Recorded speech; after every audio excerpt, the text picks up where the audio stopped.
Hi, welcome to Satya S academy. మనం group 1 మరియు group 2కి సంబంధించి ఆన్లైన్లో క్లాస్ అందజేయటం జరుగుతున్నది. సో మీరు 24/7 మీకు ఎప్పుడు సమయం దొరికితే అప్పుడు క్లాసెస్ చూసుకోవచ్చు. మెటీరియల్ ఉంటుంది. మనం టెస్టులు కూడా కండక్ట్ చేసుకుంటున్నాం మన అభ్యర్థులకి. సో ఇది రిజిస్టర్ అయిన అభ్యర్థులకు అవకాశం ఉంటుంది. రిజిస్టర్ కావాలనుకున్న అభ్యర్థులు స్క్రీన్ మీద కనిపిస్తున్న నెంబర్కి కాల్ చేసి డీటెయిల్స్ తెలుసుకొని అడ్మిషన్ తీసుకోవచ్చు. లేదా వీడియో కింద డిస్క్రిప్షన్లో మన వెబ్సైట్ లింక్ ఉంటుంది, దాని నుంచి కూడా రిజిస్టర్ అవ్వచ్చు. సో ఈరోజు మనము కరెంట్ రిలేటెడ్ ఆస్పెక్ట్లో first Delhi declaration by GPAI important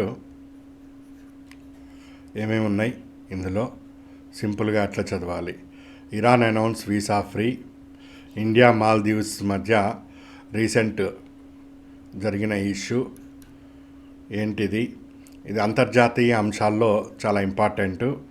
ఎగ్జామ్కి ముందు జరుగుతున్న ఒక 3 నెలలవి కంపల్సరీ ఫోకస్ చేయాలి. WHO report on road safety, ఇందులో ఏం చెప్పింది, భారతదేశానికి సంబంధించి ఏముంది, global conference on road safety. So first conference ఎప్పుడు జరిగింది, సెకండ్ ఏంటి, బ్రాసిలా డిక్లరేషన్ ఏ విధంగా ఉంది, సో నెక్స్ట్ 2025లో ఎక్కడ జరుగుతుంది, ఈ అంశాలు.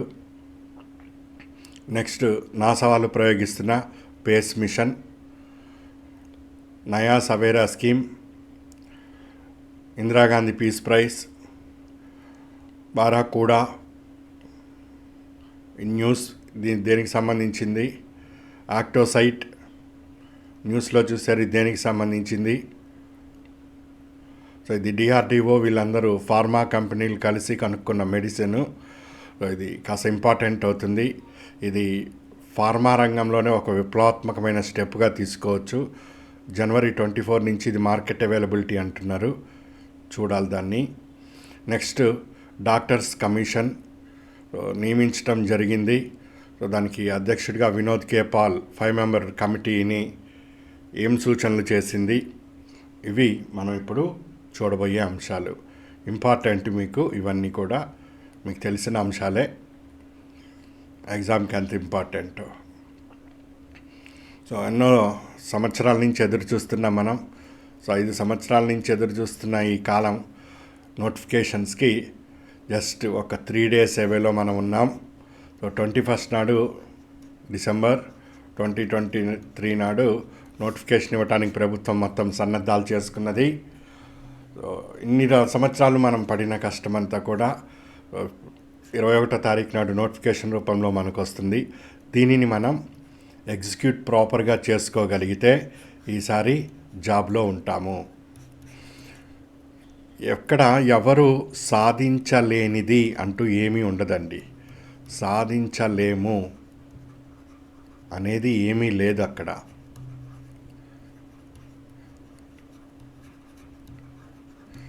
మీ తోటి అభ్యర్థులే సాధిస్తున్నారు, మీ తోటి అభ్యర్థులు సాధిస్తున్నారు ఇవన్నీ. సో మీరు సాధించకపోవటానికి ఒకళ్ళకి తెలివి ఎక్కువ, ఒకళ్ళకి తెలివి తక్కువ అంటూ ఏమీ ఉండదు. సో అవకాశాన్ని సద్వినియోగం చేసుకోవటం, అవకాశాన్ని సద్వినియోగం చేసుకోవటం. సో ప్రిలిమ్స్కి ఏ విధంగా అప్రోచ్ ఉండాలి, మెయిన్స్కి ఏ విధంగా అప్రోచ్ ఉండాలి, ప్రిలిమ్స్ మనకు ఎన్ని మార్కులు వస్తే మనం క్లియర్ అవుతాము, దానికి తగ్గట్టుగా మన దగ్గర ఏం సిలబస్ అనేది ఉన్నది. సో సిలబస్కి అనుగుణంగా మనం ఏ అంశాల మీద ఎక్కువ ఫోకస్ చేయాలి, సో కంపల్సరీగా ఎగ్జామ్లో వచ్చే అంశాలు ఏమున్నాయి, ఈ విధంగా ఒక క్యాలిక్యులేషన్తో వెళ్తే ఇక్కడ మనం ప్రిలిమ్స్ క్లియర్ చేసుకోవటానికి ఎక్కువ అవకాశాలు ఉన్నాయి. అదేవిధంగా మెయిన్స్లో మనకు మెరిట్ రావాలి. సో మెయిన్స్లో మెరిట్ రావడానికి ఏపీ హిస్టరీ ఎన్నిసార్లు చదువుకోవాలి, ఇక్కడ ఏ విధంగా ప్రాక్టీస్ చేయాలి, పాలిటీ ఏ విధంగా ప్రాక్టీస్ చేసుకోవాలి, economy, Indian economy, AP economy survey కొత్తది వస్తుంది. సో వీటిల్లో అప్డేట్స్ ఏ విధంగా చేసుకోవాలి, economy updates. And most important, ఈసారి సైన్స్ అండ్ టెక్నాలజీ కొత్త సిలబస్ తెచ్చారు 75 మార్కులకి. ఇందులో బేసిక్స్ని ఏ విధంగా కవర్ చేసుకోవాలి, ఎగ్జామ్ వరకు ఉండే అప్డేట్స్ని ఏ విధంగా చేసుకోవాలి, ఈ అప్డేట్స్ బేసిక్స్ ఈ రెండు పట్టుకోగలిగితే ఇక్కడ జాబ్ గ్యారంటీగా ఉంటారు. మీకు ఫౌండింగ్ ఫిల్లర్ మాత్రం ఏపీ హిస్టరీ పాలిటీ అవుతుంది. ఇక్కడ నెంబర్ ఆఫ్ రివిజన్స్ని బాగా పెంచాలి. మీరు ఎన్ని రివిజన్స్ చేయగలిగితే అంత మంచిది. ఇక్కడ రివిజన్స్తో పాటు ఎంత అప్డేట్ చేసుకోగలిగితే అంత మంచిది. సో ఈ అప్రోచ్తో వెళ్తే జాబ్ రాదు అనే మాట ఉండదండి. సో దేవుడు బ్రెయిన్ అందరికీ ఒకటే ఇస్తాడు, ఒకళ్ళకి ఎక్కువ ఒకళ్ళకి తక్కువ ఉండదు. అది మనము మన యొక్క ప్లాన్స్ కానీ మనకుండే సర్కమ్స్టెన్స్ని బట్టి ఏ విధంగా ఎఫెక్టివ్గా మన గోల్ వైపు వెళ్తున్నాము అని. సో సక్సెస్ ఆర్ ఫెయిల్యూర్ అప్పుడే మీరు ఒక కంక్లూజన్కి రావక్కర్లేదు. మీ ప్రయత్నం మీరు చేస్తారు, సో అదే సక్సెస్ అవుతుంది. మన ప్రయత్నంలో లోపం ఉండకూడదు.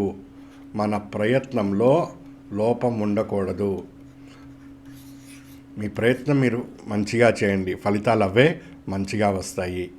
సో ఆ విధంగా మీరు వర్క్ని ప్లాన్ చేస్తుండండి. ఇప్పటికి మంది 60 days యాక్షన్ ప్లాను కంప్లీట్ అయిపోయింది. దీని తర్వాత 21st నాడు నోటిఫికేషన్ వస్తుంది. దీని తర్వాత ఒక 2 days తర్వాత నేను మరో 60 daysకి ఏ విధంగా మన అప్రోచ్ ఉండాలి, ఏ విధంగా మనము ప్రతి చాప్టర్ వైజ్గా టెస్టులు ఏ విధంగా కండక్ట్ చేసుకుంటాం, ఆ మొత్తం షెడ్యూల్ మీకు అందజేస్తాను. ఇప్పుడు కొత్తగా చేరుతున్న అభ్యర్థులు ఎవరైనా ఉన్నా వాళ్ళు ఫస్ట్ ఈ 60 days చేసి దాని తర్వాత ఇక్కడికి రండి. ఇప్పుడు సీనియర్స్ ఉన్న 5 సంవత్సరాల నుంచి అవుతున్నా ఫస్ట్ ఈ 60 days క్రాస్ అయ్యి ఇటు రండి. అప్పుడు వర్క్ ప్రెషర్ ఉండదు, అన్ని points corner to corner cover అవుతూ వస్తాయి. సో మరికొన్ని అంశాలు మనము మరో క్లాస్లో కూడా డిస్కస్ చేస్తాం, ఫాలో అవుతూ ఉండండి. సరే, ఇక్కడ ఒక్కొక్క పాయింట్. సబ్జెక్ట్కి ఒకటే గుర్తు. మీరు ఏదైనా కానీ దానిని ఎంత ఈజీ చేసుకున్నారో అంత ఈజీగా అది గుర్తుంటుంది. ఎంత ఈజీ చేసుకోగలిగితే అంత. సో సబ్జెక్ట్ని ఎప్పుడు కూడా కాంప్లికేటెడ్ చేసుకోకండి. సబ్జెక్ట్ని కాంప్లికేటెడ్ చేసుకుంటే సో దాని రిజల్ట్గా నేను మీకు చెప్పక్కర్లే, లేనిపోని హెడ్ఏక్ అవుతుంది. ఈజీ చేసుకున్న కొద్దీ మనకు ఆ సక్సెస్కి దగ్గరగా తీసుకెళ్తుంది. సో నేను మీకు ఎంతో విలువైన సమయాన్ని సేవ్ చేయటంలో భాగంగా చాలా సింపుల్ చేసి ఈజీగా కామన్గా ఉండే వాళ్ళకి కూడా బ్రెయిన్లోకి ఈజీగా వెళ్ళిపోయే విధంగా మీకు వర్క్ చేసి పంపిస్తున్నా. ఫాలో అవుతూ ఉంటే సక్సెస్కి దగ్గర అవుతారు. నేను 2 days బిఫోర్ మీకు global partnership on artificial intelligence summit ఢిల్లీలో జరిగిందని చెప్పాను. ఈ ఢిల్లీలో జరిగిన ఈ సమ్మిట్ ముగిసింది. దీని యొక్క డిక్లరేషన్ బయటికి రావటం జరిగింది. దాన్ని ఢిల్లీ డిక్లరేషన్ అని పిలుస్తారు. Delhi declaration on artificial intelligence summit, global partnership on artificial intelligence. So ఇది గవర్నమెంట్ ఆఫ్ ఇండియా అనౌన్స్ చేయటం జరిగింది, by the government of India. So ఈ global partnership on artificial intelligence అనేది 2020లో ఏర్పాటు చేయటం జరిగింది. Important point. 2018లో G7 సమ్మిట్ 44th సమ్మిట్లో మనం ఒక ఆర్టిఫిషియల్ ఇంటెలిజెన్సీ ఈరోజు బాగా విస్తరిస్తుంది. దీనికి సంబంధించి అంతర్జాతీయంగా ఎవరైతే కాంట్రిబ్యూట్ చేస్తున్నారో వాళ్ళందరితో కలిసి ఒక పార్ట్నర్షిప్ ఏర్పాటు చేసుకోవాలని 2018లో దీనికి నిర్ణయించారు. ఫస్ట్ ఆలోచన కెనడాకి వచ్చింది. దానికి ఫ్రాన్స్ కూడా చేయూతను అందించడం జరిగింది. కెనడా మరియు ఫ్రాన్స్ ఈ యొక్క కోరికపై organization for economic cooperation and development OECD యొక్క సహకారంతో 2020లో global partnership on artificial intelligence ఏర్పాటు చేయటం జరిగింది. ఇందులో 29 సభ్య దేశాలు ఉంటాయి. ఇది GPAకి సంబంధించి బేసిక్ ఇన్ఫర్మేషన్. మీకు క్వశ్చన్ పేపర్లో ఒక క్వశ్చన్ ఇచ్చి ఎగ్జామినర్ ఒకటే పని చేస్తున్నాడు, మీ time killing global partnership on artificial intelligence ఎక్కడ జరిగింది, ABCD, ఢిల్లీ, బెంగళూరు, చెన్నై, హైదరాబాద్, అయిపోయింది. అలాంటి క్వశ్చన్లు రావని కాదు, వస్తాయి కూడా. దాంతోపాటు మీరు ఎగ్జామ్లో ఒత్తిడికి గురి కావాలి. ప్లస్ 150 క్వశ్చన్స్ చదివే టైం కూడా మీకు ఇవ్వకూడదు. సో అలాంటి సమయంలో ఏం చేయాలి? ఒక అంశము వస్తే దానికి చారిత్రాత్మకమైన అంశాన్ని ఒకటి తీసుకొని దాని మీద ఒక లైన్ని ఫ్రేమ్ చేయటము. ఇప్పుడు కరెంట్ సిచ్యువేషన్ మీద ఒక లైన్ ఫ్రేమ్ చేయటము, ఇట్లా డిక్లరేషన్ కానీ ఇవన్నీ వస్తే ఒక లైన్ ఫ్రేమ్ చేయటం. ఈ విధంగా 3-4 లైన్లు ఫ్రేమ్ చేసేసరికల్లా మీరు ఇవి చదవటంలోనే కనీసం 2 మినిట్స్ అయిపోతుంది. ఇందులో ఏది కరెక్ట్ ఏది తప్పు అని తెలుసుకునే లోపల మళ్ళీ ఇంకొక నిమిషం గడిచిపోతుంది. ఆ విధంగా మీకు వచ్చే 150 క్వశ్చన్లలో మీరు గరిష్టం 100 ప్రశ్నలు చేయటంకే అనుమతించే విధంగా ప్రశ్నాపత్రం సెట్ చేస్తున్నారు వాళ్ళు. చాలామందికి తెలవక వై నాట్ 150 అవుట్ ఆఫ్ 150 అనే టార్గెట్లో ఉన్నారు. అట్లా వెళ్తే ఇది సైకలాజికల్ డిసార్డర్కి వెళ్తారు. సో ప్రాక్టికల్గా రియాలిటీకి దగ్గరగా ఉండండి. సో ప్రతి ప్రశ్నను కూడా ఈ కోణంలో వచ్చినా సిద్ధంగా ఉండాలి అన్నట్టుగా మీ అప్రోచ్ ఉండాలి. సో ఇప్పుడు జీపీఏ ఏఐ దీనికి బ్రీఫ్గా మనం ఇది తెలుసుకున్నాం. ఢిల్లీ డిక్లరేషన్ మరి ఏం చెప్తున్నది ఈ ఢిల్లీ డిక్లరేషన్? ఒకటే మాట బ్రీఫ్గా, ఆర్టిఫిషియల్ ఇంటెలిజెన్స్ని హెల్త్ కేర్ అండ్ అగ్రికల్చర్లో ఉపయోగించుకోవాలి. ఫస్ట్ పాయింట్ ఇది చెప్పింది.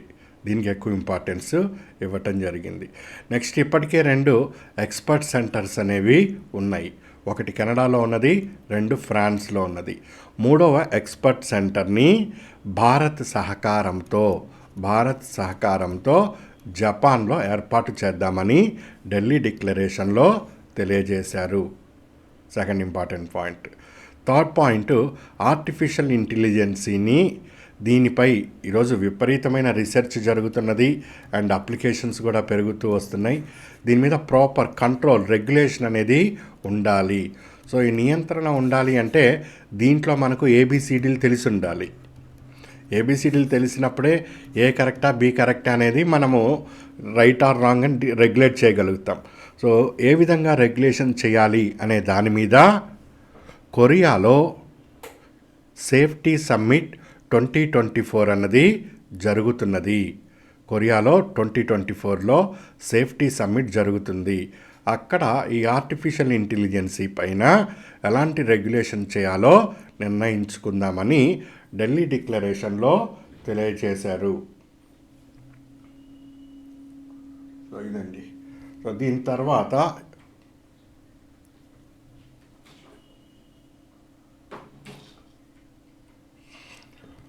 ఢిల్లీ డిక్లరేషన్లో ఇప్పుడు కెనడా ఉంది, ఫ్రాన్స్ ఉన్నది, భారత్ ఉన్నది, ఇంకా చిన్న అన్ని దేశాలు కూడా ఉన్నాయి. వీటన్నిటి మధ్య ఒక సహకారం ఉండాలి. ఫ్రాన్స్ వాళ్ళ దగ్గర టెక్నాలజీ ఉంది, కెనడా వాడి దగ్గర టెక్నాలజీ ఉంది. సో మీరు భారత్ లాంటి ఇన్నోవేటివ్ పర్సన్స్ ఇక్కడ కూడా ఉన్నారు. ఈ విధంగా అందరం మనం కలిసి వెళ్తే, ఒకళ్ళకొకళ్ళం మనము కలిసి వెళ్తే దీని మీద మనం ప్రాజెక్ట్స్ చేపట్టి ఇంకా ఏఐని అభివృద్ధి చేసుకోగలుగుతాం అని ఢిల్లీ డిక్లరేషన్లో చెప్పాము. Fifth point, artificial intelligence research analytics and knowledge dissemination platform Airavat అంటే మనము పురాణాల్లో చెప్పుకుంటాం ఇంద్రుడి యొక్క వాహనము వైట్ ఎలిఫెంట్ అంటారు ఐరావతాన్ని. సో ఐరావత్ గుర్తుపెట్టుకోండి. Abbreviation artificial intelligence research analytics knowledge dissemination platform. ఈ ఐరావత్ అనే ఎక్రినామ్ వచ్చిందంటే దీన్ని ఎవరు కాయిన్ చేశారు, ఏ కంట్రీ నుంచి వచ్చిందో ఇక మీకు చెప్పక్కర్లే. ఇంద్రుడి యొక్క వాహనం అనగానే మీకు ఇక్కడ అర్థమైపోయింది. భారత్ ఏం చెప్తుందంటే ఈ విధంగా ఈ ఏఐ మీద రీసెర్చ్ అండ్ అనాలిసిస్ని బాగా పెంపొందిద్దాం, ఒక ప్లాట్ఫామ్ ఏర్పాటు చేసి అక్కడ అందరినీ ఆహ్వానిద్దామని తెలియజేసింది. నెక్స్ట్ యుఐ గురించి కూడా నేను క్లియర్గా లాస్ట్ క్లాస్లో చెప్పాను, చూడని వాళ్ళు ఉంటే అది ఫాలో అవ్వండి. సో యుఐ అన్నది అంటే యూత్, వీళ్ళందరూ కూడా గేమ్ చేంజర్స్ అవుతారు.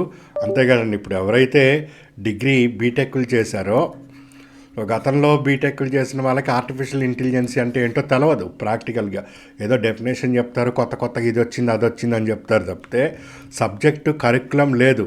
ఇప్పుడు వచ్చే స్టూడెంట్స్ యంగ్స్టర్స్ ఎవరైతే ఉన్నారో వాళ్ళ కరికులంలో ఉంచారు. అంతేకాకుండా యుఐ యొక్క ముఖ్య ఉద్దేశమే 8th క్లాస్ నుంచి 12th క్లాస్ వరకు ఈ ఆర్టిఫిషియల్ ఇంటెలిజెన్సీ మీద కరికులంలో ఉంచటము, పూర్తి అవగాహన తీసుకురావటం, ఇవన్నీ చర్యలు చేపట్టడం. సో ఈ జనరేషన్ రేపు ముందుకు వస్తే వీళ్ళ థింకింగ్ మొత్తం కూడా మారిపోతుంది. సో గేమ్ చేంజర్స్ ఎవరవుతున్నారు? ఇప్పుడు యూత్ అవుతున్నారు.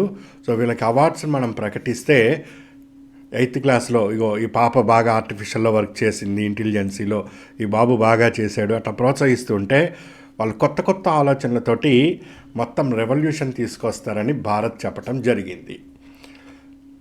అండ్ మోస్ట్ ఇంపార్టెంట్ పాయింట్ ఇక్కడ GPAI గ్లోబల్ గవర్నెన్స్ సమ్మిట్లో ఢిల్లీ డిక్లరేషన్పై ఫ్రేమ్వర్క్ రూపొందిస్తామని చెప్పారు. సో ఇంతవరకు ఫ్రేమ్వర్క్ రూపొందించలేదు, కేవలం ఢిల్లీ డిక్లరేషన్ మాత్రం వచ్చింది, కానీ మనకు దీని మీద ఫ్రేమ్వర్క్ మాత్రం రాలేదు. మరి ఫ్రేమ్వర్క్ ఎప్పుడు వస్తుందండి? ఇదిగో చెప్తున్నారు, వితిన్ 6 మంత్స్లో గ్లోబల్ గవర్నెన్స్ సమ్మిట్ అనేది GPAI గ్లోబల్ గవర్నెన్స్ సమ్మిట్ అనేది జరుగుతుంది. అక్కడ దీని మీద ఫ్రేమ్వర్క్ చేస్తామని చెప్తున్నారు. అంటే ఒకటి ఢిల్లీ డిక్లరేషన్ మనకు ఎగ్జామ్కి ఇంపార్టెంటు, ఇది 100% ఎగ్జామ్కి వస్తుంది. దాంతోపాటు గవర్నెన్స్ సమ్మిట్ ఏమైనా ఎగ్జామ్ నాటికి జరిగితే అది కూడా ఇంపార్టెంట్. APPSC గ్రూప్ 2 అన్నది 25th ఫిబ్రవరి నాటికి ఉంది కాబట్టి ఈ మీన్ టైంలో చదివితే ఫోకస్ చేయండి. లేదా గ్రూప్ 1 వాళ్ళకి ఇంపార్టెంట్, లేదా TSPSC వాళ్ళకి అప్పటికి ఫిబ్రవరిలో గ్రూప్ 1 అంటున్నారు, దానికి సంబంధించి కూడా ఇది ఇంపార్టెన్స్ వస్తుంది. అది ఫస్ట్ పార్ట్.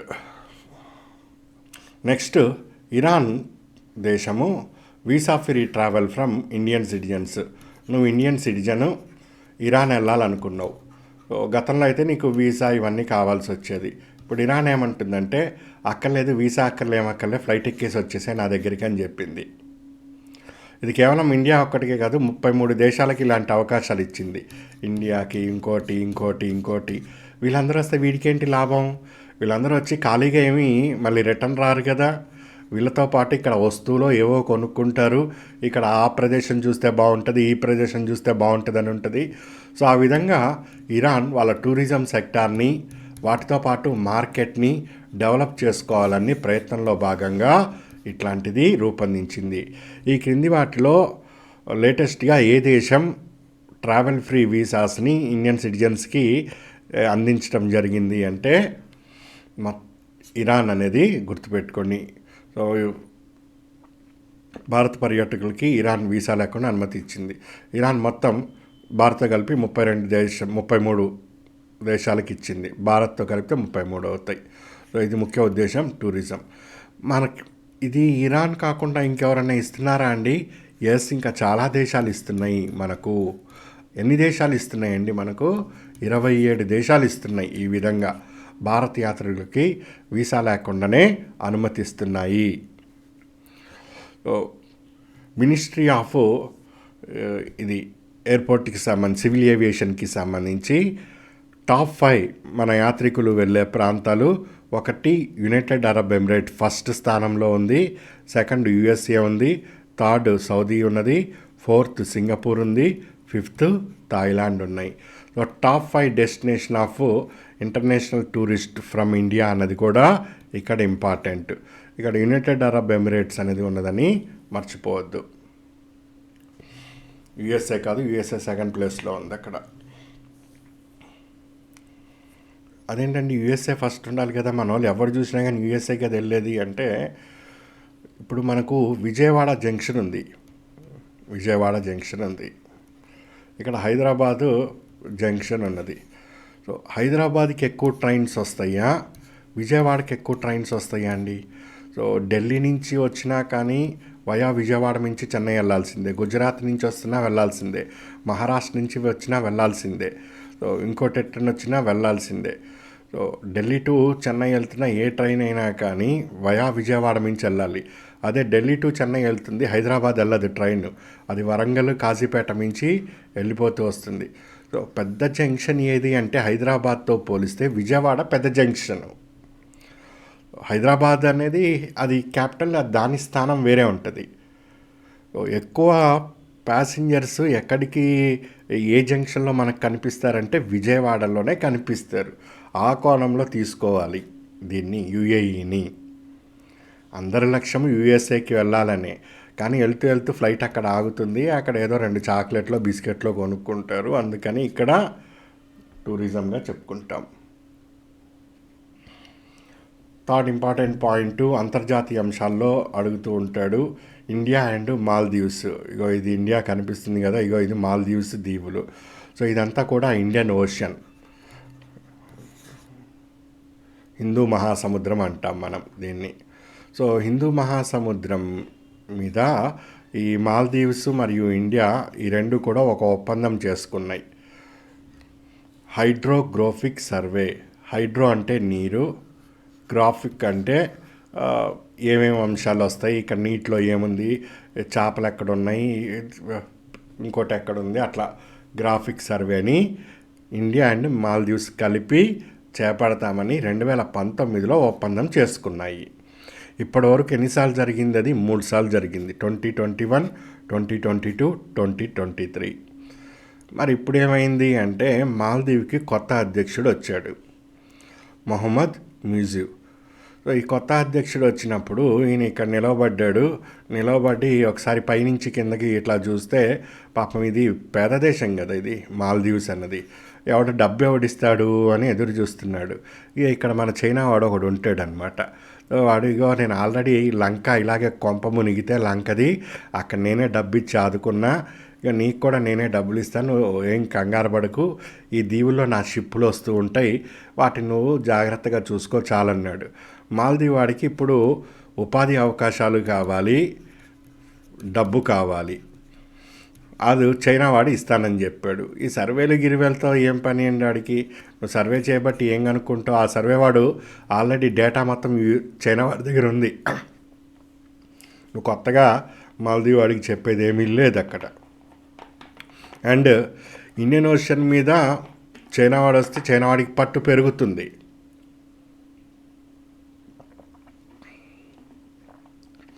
ఈ ఉద్దేశంతో వీడు మాల్దీవ్స్ మీద ఒత్తిడి తెచ్చాడు. సో వెంటనే ఈ కొత్త ప్రెసిడెంట్ ఏమన్నాడంటే, మోడీ గారు ముజే మాఫ్ కర్ దో అన్నాడు. ఎందుకయ్యా అన్నాడు. నేను నీతో ఒప్పందం చేసుకున్నాను కదా, ఇక దాన్ని రెన్యూ చేయను, అయిపోయింది, నీకు నాకు రామ్ రామ్ బాయ్ బాయ్ అని చెప్పేశాడు. నిదోంపదగా ఇప్పుడేంట్రా నువ్వు ఇట్లా చెప్పావు సడన్గా అని ఆలోచిస్తే, అప్పుడు చైనా వాడు యాక్చువల్గా ఈ ఇండియన్ ఓషన్ రిమ్ మీద, అంటే ఇండియన్ ఓషన్ ఈ కంట్రీస్ ఏవైతే ఉన్నాయో వీటన్నిటి మీద వాడు ఆధిపత్యం కోసం చూస్తున్నాడు. సో ఆ బిఆర్ఐ ప్రాజెక్ట్లో భాగంగా ఆడికి మాల్దీవ్స్ అన్నది చాలా ఇంపార్టెంట్ అయింది. ఈ కారణంగా ఇండియాని పక్కకి తన్నేసి మాల్దీవ్ వాడు చైనాని ఆహ్వానించడానికి వెనక నుంచి చైనా వాడు కాంట్రిబ్యూట్ చేశాడు. ఆల్రెడీ చైనా వాడికి ఒళ్ళు మండిపోతుంది. ఎందుకు ఒళ్ళు మండుతుంది? గతంలో క్లాస్లో చెప్పాను, బిఆర్ఐ నుంచి ఇటలీ తప్పుకుంది. ఇటలీ తప్పుకోవటానికి ముఖ్య కారణము వాడు భారత్ అని నమ్ముతున్నాడు. మన పిఎం గారు ఎక్కడికి వెళ్ళినా కానీ ఖాళీగా ఉండరు కదా, ఏదో ఒక స్నాప్షాట్ ఫోటో తీస్తాడు. అక్కడ PM, Indian PM plus Italy PM ఇద్దరిది కలిపి ఫోటో వచ్చింది, అది చూసారో లేదా మీరు? దాంతో చైనా వాడికి ఒళ్ళు మండిపోతుంది. ఇటలీని నా నుంచి దూరం చేసావు కాబట్టి నీకు ఏదో ఉంటుందిలే రిటర్న్ గిఫ్ట్ అన్నాడు. మాల్దీవ్స్ మీద కొట్టాడు. పోతే పోయిందిలేండి, మాల్దీవ్స్ది ఏముంది అని అనుకోవటానికి లేదు. మాల్దీవ్స్కి మనకు ఎంత దగ్గర ఉందో చూడు. ఇక్కడ చైనా వాడు వాడి స్థావరాలని ఏర్పాటు చేసుకుంటుంటే మనమేమో ఎక్కడికో పోయి అక్సాయ్ చిన్ని దగ్గర గన్నులు పట్టుకొని తిరుగుతాం. అక్కడ మన సైనికులకి చల్లేస్తున్నా కానీ అన్నం కూడా లేకపోయినా వాళ్ళు ప్రాణాలకి తెగించి కాపాడుతారు. వాడు సాయిగా ఇటు నుంచి వస్తున్నాడు. వాడొచ్చి ఇక్కడ ఏం ఆక్రమణ చేసుకుంటాడని కాదు, ఎకానమీని ఇప్పటికే నీకు ఈ ఇండియా మొత్తం మీద చూస్తే 70% ప్రోడక్ట్స్ అండి, 70% products directly or indirectly from China. నువ్వు ఇప్పుడు చూస్తున్న మొబైల్ కానీ సిస్టమ్స్ కానీ అందులో అరౌండ్ 70% ప్రోడక్ట్స్ వాడివే. మీరు ఏదన్నా ఒక చిన్న ట్యాబ్లెట్ వేసుకుంటున్నా దాంట్లో ఉండే బల్క్ డ్రగ్స్ చైనా వాడివే. సో అది చైనా అట్లా విస్తరిస్తున్నాడు. సరే, ఇది ఇంటర్నేషనల్లో కాస్త ఇంపార్టెంట్. అంతర్జాతీయ అంశాల్లో ఇండియా తోటి ఏది హైడ్రోగ్రాఫిక్ సర్వేని తెగదించుకుంది అని అడుగుతాడు. ఈ హైడ్రోగ్రాఫిక్ సర్వే అన్నది ఏ విధంగా కోస్టల్ లైన్ ఉంటుంది, దానికి సంబంధించి అన్ని అంశాలని తెలియజేస్తూ ఉంటుంది. సో మనము చైనా, ఇది మాల్దీవ్స్తో ఫస్ట్ సారి చేసింది 2021. అప్పుడు మన naval ship Darshak, the Indian navy ship Darshak అన్నది ఈ హైడ్రోగ్రాఫిక్ సర్వేని కండక్ట్ చేయటం జరిగింది. సో దీనివల్ల physical body of the water ఏదైతే ఉందో అది తెలుస్తాయి, దాని కెమికల్ కాంపోజిషను, దాంట్లో ఉండే రిసోర్సు, ఇవన్నీ తెలవటం జరుగుతుంది.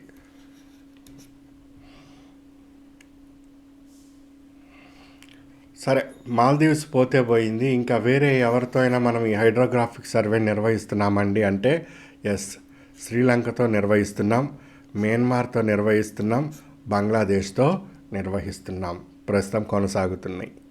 అదేంటండి ఇప్పుడు శ్రీలంక వాడు వచ్చేసాడు కదా చైనా వాడు అంటే, ప్రస్తుతానికి వాడికి ఇండియా వాడితో కూడా అవసరం ఉన్నది ఇక్కడ. అందుకని వాడు ఇటు చైనాని ఇటు ఇండియాని ఇద్దరిని పట్టుకొని పోతున్నాడు. వాడు ఎప్పుడో ఇద్దట్లో ఒకరికైతే హ్యాండ్ ఇస్తాడు. వాడు మరి ఇండియాకి హ్యాండ్ ఇస్తాడా చైనాకి హ్యాండ్ ఇస్తాడా అన్నది మీ మైండ్లో ఉన్న ఆన్సరే కరెక్ట్ అవుద్ది.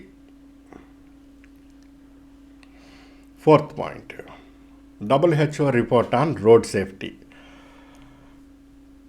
ఈరోజు మనము రోడ్డు ఎక్కామంటే క్షేమంగా ఇంటికి తిరిగి రావటం అన్నది ఒక ఇంటికి నోబెల్ ప్రైజ్ తీసుకొచ్చినట్టుగా ఫీల్ అయ్యే పరిస్థితి ఏర్పడింది. అంత గొప్పగా చెప్పుకోవాల్సిన పరిస్థితి. మన పెద్దవాళ్ళ ఇంట్లో చెప్తూ ఉంటారు, ఆ రోజుల్లో మేము ఇక్కడి నుంచి 5 కిలోమీటర్లైనా కానీ నడుచుకుంటూ వెళ్ళాము అది ఇది అని. అప్పట్లో ఇంత ట్రాఫిక్ లేదు.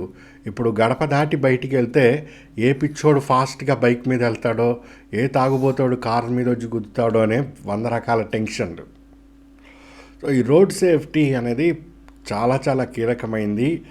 దీని ప్రమాదాల వలన ఆ దేశం యొక్క జీడిపి మీద డైరెక్ట్లీ ఆర్ ఇండైరెక్ట్లీ 3% ఇంపాక్ట్ పడుతుందని వరల్డ్ హెల్త్ ఆర్గనైజేషన్ రిపోర్ట్ 2023లో తెలియచేసింది.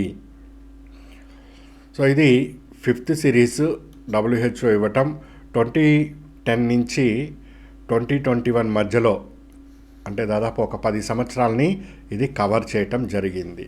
So UN decade of action 2021 to 2030 target achieve దిశగా రోడ్డు ట్రాఫిక్ని మనము బలోపేతం చేస్తున్నామా లేదా అనేది WHO తెలియజేస్తూ వచ్చింది. ఈ రోడ్ సేఫ్టీ అన్నది 3.6 సస్టైనబుల్ డెవలప్మెంట్ గోల్స్ 3.6లో ఉంటుంది. సస్టైనబుల్ గోల్స్ చెప్పాం కదా, 2030 నాటికి మనం చేరుకోవాల్సింది. అందుకు కరెక్ట్గా ఒక 10 సంవత్సరాల ముందు 2021 దీనిని decade of action, road safety డెకేడ్గా UNO డిక్లేర్ చేయటం జరిగింది. క్లియర్? WHO దీనికన్నా 10 సంవత్సరాల ముందుది రిపోర్ట్ ఇచ్చింది. మరి ఏం చెప్పింది అది WHO? ఈ రోడ్డు క్రాషెస్ ఏవైతే ఉన్నాయో 5% తగ్గింది అని చెప్పింది. ప్రపంచవ్యాప్తంగా 5% రోడ్ యాక్సిడెంట్లు తగ్గాయి అని చెప్పింది. రోడ్ యాక్సిడెంట్లో 4 వీలర్స్ 30% జరుగుతుంది, 2 వీలర్ అండ్ 3 వీలర్ 21% జరుగుతున్నాయి. పెడస్ట్రియన్ అంటే నడుచుకుంటూ వెళ్ళేవాళ్ళు 23%. వీళ్ళకి ఎట్లా యాక్సిడెంట్ అయిందంటే, వీడు పాపం ఎవరిని గుద్దడు, వీడినే వచ్చి ఎవరో ఒకడు గుద్దిపోతున్నాడు. సైకిల్ మీద వెళ్ళే వాళ్ళకి 6% ఇట్లా కేటగిరైజేషన్ చేసి ఇచ్చింది. సో 3% జీడిపి ప్రభావం అవుతుందని చెప్పింది. ఈ రోడ్ యాక్సిడెంట్లో కూడా ఎక్కువ మంది చచ్చిపోతున్నది 2/3 ఆఫ్ పీపుల్ అన్నది వర్కింగ్ ఏజ్ గ్రూప్ వాళ్ళే ఎక్కువగా నష్టపోతున్నారు. పొద్దున్న లేచిన దగ్గర నుంచి వీళ్ళే కదా రోడ్డు మీద పరిగెత్తాలి, వాళ్ళే నష్టపోతున్నారని WHO తెలియజేసింది. రిపోర్ట్లో ముఖ్యాంశాలు కూడా ఇంపార్టెంట్.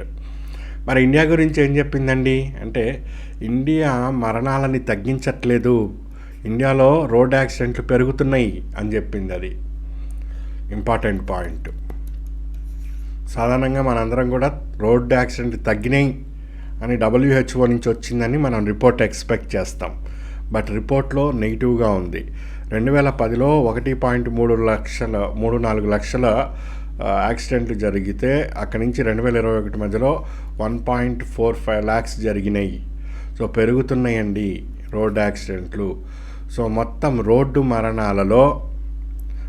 మరణాల్లో ఇండియా షేరు, రోడ్డు మరణాలు 100% అనుకుంటే అందులో ఇండియా ఒకటే 13%. గతంలో 11 ఉండేది, ఇప్పుడు 13% కాంట్రిబ్యూట్ చేసింది. అంటే బ్రీఫ్గా నీకు ఏమర్థమవుతుంది? ఇండియాలో రోడ్ సేఫ్టీ లేదు అనేది అర్థమైంది.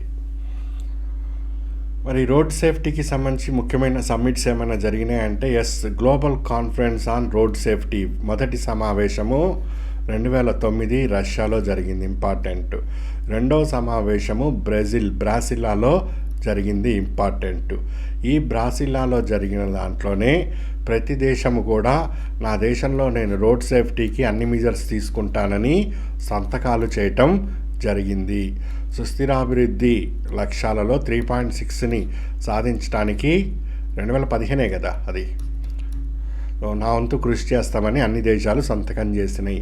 అలా బ్రాసిల్లా డిక్లరేషన్లో సంతకము భారత్ కూడా చేసింది.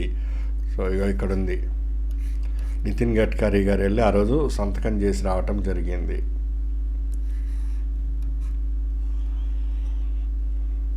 క్లియర్? ఇవంతా ఇప్పుడు మనం చెప్పిన మాటలే. మరి ఏం వెలగబెట్టాం? అదే జరుగుతుంది.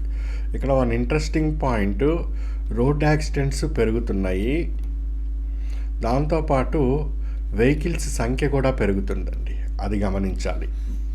భారత్లో వెహికల్స్ సంఖ్య చాలా విపరీతంగా పెరిగింది ఈ 10 yearsలో. అందుకని పెరుగుతున్నాయండి రోడ్ యాక్సిడెంట్స్, అనుకోవటానికి లేదు. ఇది భారత్ ఒకటే కాదు, ప్రపంచం అన్ని చోట్ల పెరుగుతాయి వెహికల్స్. వాళ్ళందరూ ఏమీ కాళ్ళు చేతులు కట్టేసుకొని కూర్చోలేదు కదా. అక్కడ ప్రపంచంలో తగ్గుతున్నది, ఇండియాలో ఎందుకు పెరుగుతుంది? రోడ్ సేఫ్టీ సరిగ్గా లేదని క్లియర్గా చెప్తున్నాం. అదొకటి. బ్రాసిల్లా డిక్లరేషన్లో ఇండియా సిగ్నేచర్. బ్రాసిల్లా డిక్లరేషన్ దేనికి సంబంధించింది అంటే రోడ్ సేఫ్టీ అని గుర్తుపెట్టుకో. అక్కడ సంతకం చేసింది on behalf of India Nitin Gadkari గారు. ఎక్కడ జరిగింది? బ్రాసిల్లాలో జరిగింది.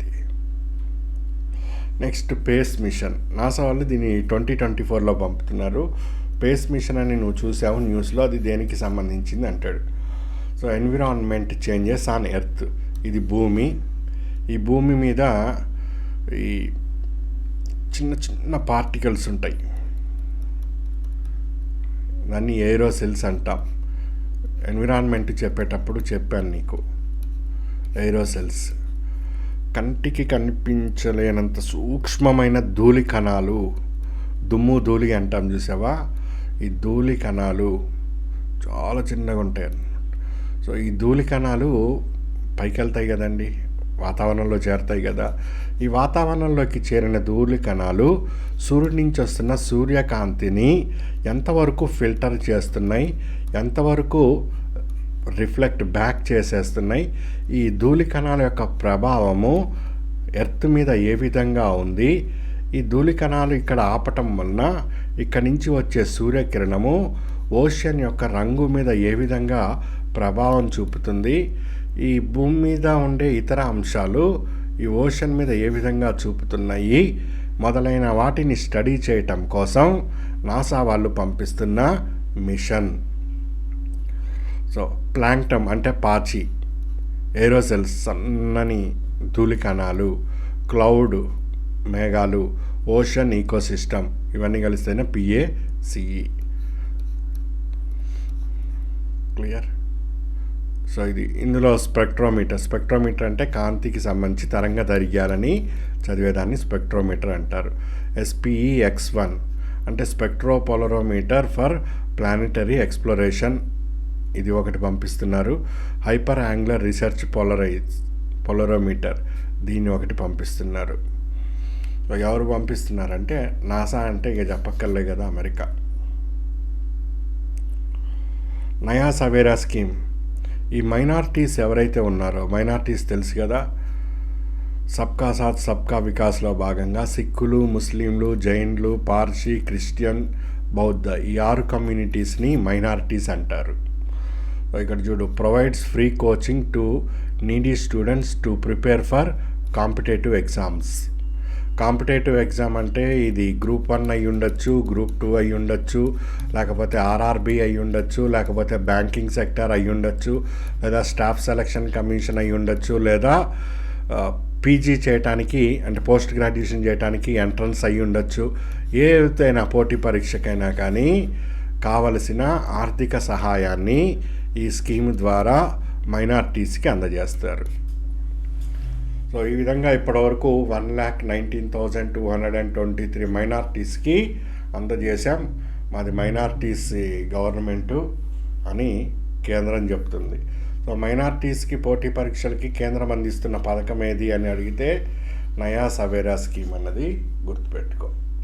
ఇది కేవలం ముస్లిమ్స్కి మాత్రమేనా అంటే కాదు, మైనారిటీస్లో 6 వర్గాలు వస్తాయి అన్నది అందుకు చెప్పాను.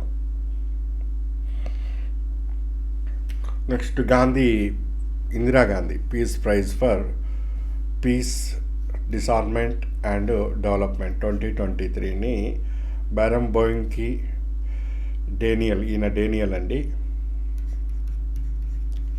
డేనియల్కి అలియాబూకి వీళ్ళిద్దరికీ కలిపి జాయింట్గా ఇచ్చారు. ఎందుకు ఇచ్చారు? ఇప్పుడు ఇజ్రాయిల్ ప్యాలెస్టీన్ ఈ రెండు కొట్టుకుంటున్నాయి కదా, ఈ రెండిటికి ప్రాబ్లం ఎక్కడొచ్చింది, దానికి ఇంకా సొల్యూషన్ రాలే, సొల్యూషన్ కోసం ఈయన కృషి చేశారు. అందుకని ఈ పీస్ ప్రైజ్ వాళ్ళకి ఇవ్వటం జరిగింది. దీన్ని ఇందిరాగాంధీ మెమోరియల్ ట్రస్ట్ వాళ్ళు దీన్ని అందజేస్తారు. 86 నుంచి ఇందిరాగాంధీ పేరు మీద అందిస్తున్నారు. ఇంపార్టెంట్. నెక్స్ట్ బారాఖూడా, ఇది ఒక షిప్ కాదు, బోటు. విచిత్రం ఏంటంటే ఇది సోలార్ తోటి ప్లస్ ఎలక్ట్రిక్ ఇంజన్ రెండిటితోటి కలిపి ఇది రన్ అవుతుంది. ఇది చాలా వేగంగా వెళ్తుంది. India's fastest solar electric boat. యాక్చువల్గా ఇది బారాఖూడా అనేది ఒక చేప,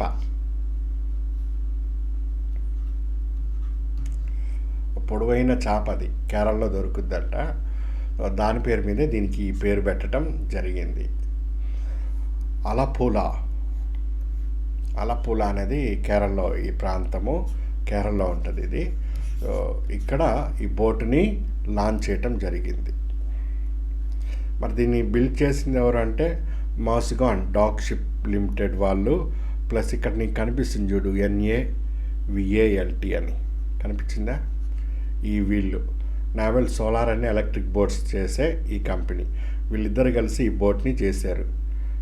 ఎంత ఫాస్ట్ వెళ్తుందని అంటే మన TVS 50 వెళ్తుంది చూసావా, అంత స్పీడ్ వెళ్తుంది. 23 km/h. దానికే స్పీడ్ అనాలండి. మన పల్సర్ బైకు, మన ఇంకా పెద్ద బైకులు ఇంకా స్పీడ్ వెళ్తాయి కదా.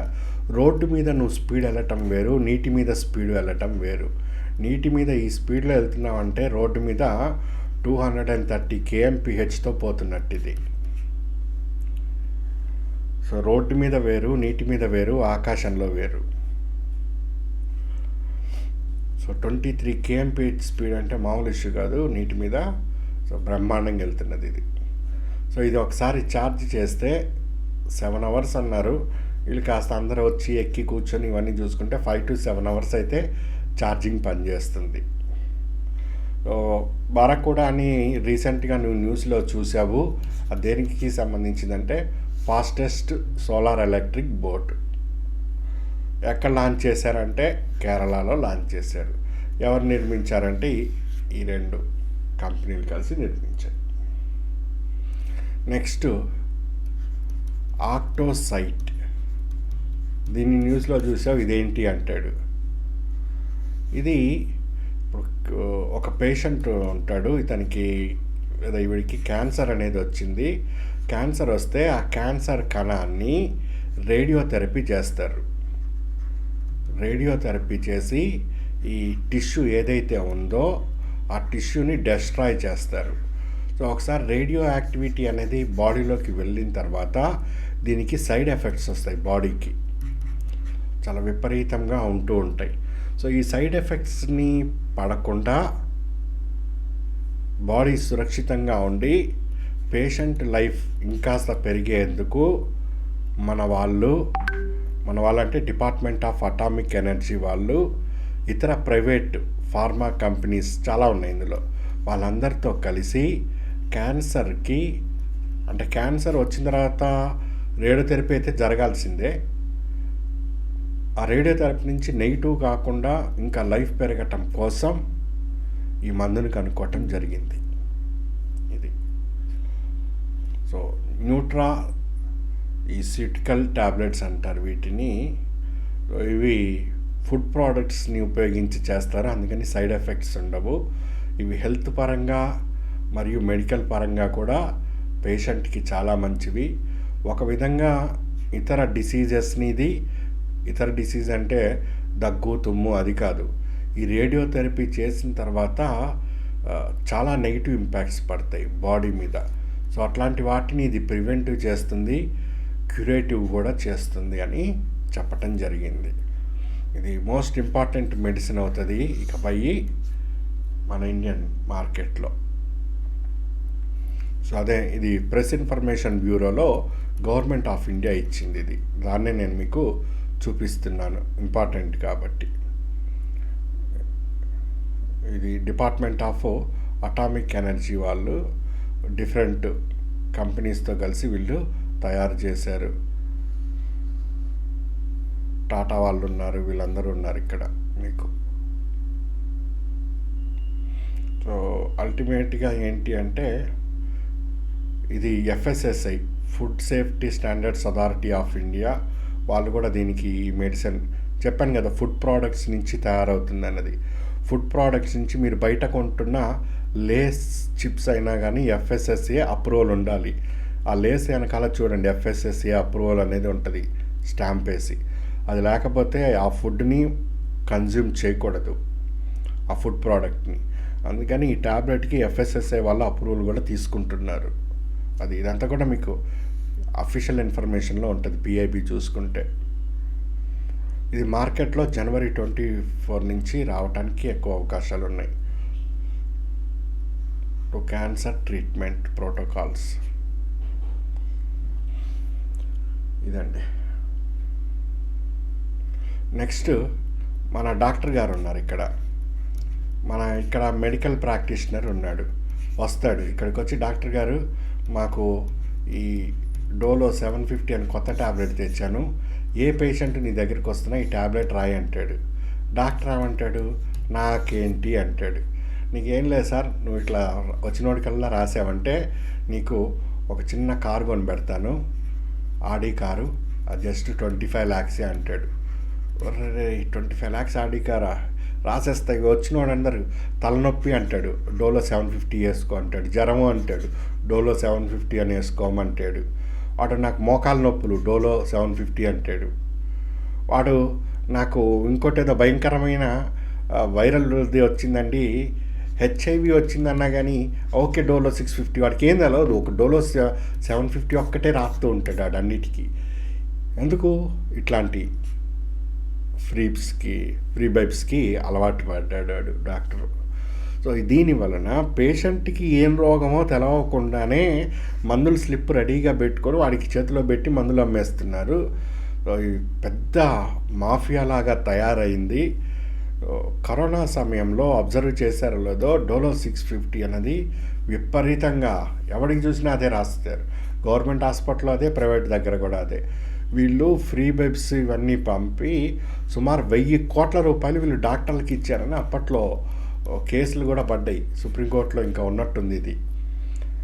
ఇట్లయితే కష్టం కదండి. అన్ని మందులు వైద్యో నారాయణో హరి అని, సో ఏదో నయం చేస్తాడనుకుంటే ఏకంగా వైకుంఠానికి పంపేటట్టు వీళ్ళు మందులు ఇస్తుంటే గవర్నమెంట్ ఆఫ్ ఇండియా చర్యలు తీసుకోవాలి. మరి ఇప్పటివరకు ఏం లేవా అట్లాంటివి అంటే ఉన్నాయి, మన దగ్గర అన్నీ ఉంటాయి, లేనిదేం లేదు. ఇండియా అన్నది సూపర్ మార్కెట్, అన్ని చట్టాలు ఉంటాయి, కానీ ప్రతి చట్టానికి ఒక పెద్ద బొక్క ఉంటుంది. మెడికల్ కౌన్సిల్ ఆఫ్ ఇండియా ఉంది. సో డాక్టర్లు ఏం చేయాలి, మెడికల్ ప్రాక్టీషనర్స్ ఏం చేయాలి, ఇవన్నీ కూడా వాళ్ళు క్లియర్గా మార్గదర్శకాలు ఇచ్చారు. ఇస్తే చక్కగా చేయొచ్చు కదా, ఎవ్వడు చేయడు. చేయకపోతే చర్యలు తీసుకోవచ్చు కదా, అదొక పెద్ద process. First point. Second, uniform code of pharma market price అని యూపీపీఎంపీ అని మనం ఒకటి ఉన్నది, కానీ ఇది కోడ్ మాత్రమే. దీనికి స్టాట్యూటరీ లేదు, చట్టబద్ధత లేదు. కాబట్టి నేను ఈ కోడ్ ఫాలో కాకపోయినా నన్ను అడిగేటోడు లేడు. ఇంకెందుకు చేసి అంటే చేస్తారు, గవర్నమెంట్ అలాగే చేస్తాయి. లేకపోతే గవర్నమెంట్లు పార్టీకి ఫండ్ ఎవడు ఇస్తాడు, నువ్వు ఇస్తావా? ఓటేయటానికి మనము సాధారణ ప్రజలు చాలామంది 2,000, 3,000 పార్టీల నుంచి తీసుకుంటారు. మరి పార్టీకి ఇచ్చేవాడు ఎవడు? ఈ కంపెనీలే కదా. మరి కంపెనీలు ఊరికే ఇస్తే ఆ పుణ్యానికి తీసుకోరా బాబు అని వాడికి కావాల్సినవి ఇవ్వాలి. అట్లా నడుస్తున్నది ఈ మాఫియా. ఇప్పటిది కాదు, దాదాపు ఇంకా చెప్పేది ఏముంటుంది మీకు, కరప్షన్ ఇండియాలోని.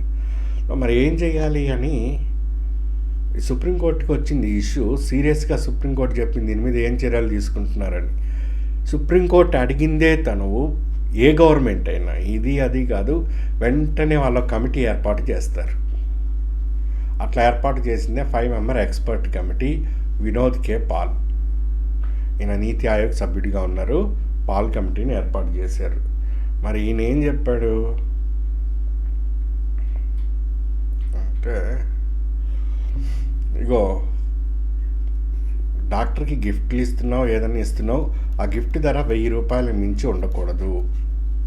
గిఫ్ట్ ఇవ్వద్దనట్లేదు, నాట్ ఎక్సీడ్ 1,000 రూపీస్. ఆడి ఇస్తా బోడీ ఇస్తా అని వెళ్ళకు డాక్టర్ దగ్గరికి అని. Restriction on CME workshop. CME అంటే కంటిన్యూస్ మెడికల్ ఎడ్యుకేషన్. ఇప్పుడు ఒకడు ఎండీ చేశాడు డాక్టరు, వీడికి సరదాగా సింగపూర్ వెళ్ళాలనిపించింది, లేదా స్విట్జర్లాండ్ వెళ్ళాలనిపించింది. మనోడు రూపాయి డబ్బులు తీయడు బయటికి. ఏం చెప్తాడు వాడి దగ్గరికి వచ్చిన మెడికల్ ప్రాక్టీషనర్కి, అరే నేను సరదాగా యూకేనో స్విట్జర్లాండ్ వెళ్తున్నా అంటాడు. సార్ మీకు నేను అది ట్రిప్ నేను అరేంజ్ చేస్తాను అంటాడు. మా ట్రిప్ డైరెక్ట్గా అరేంజ్ చేస్తే బయటపడతాం.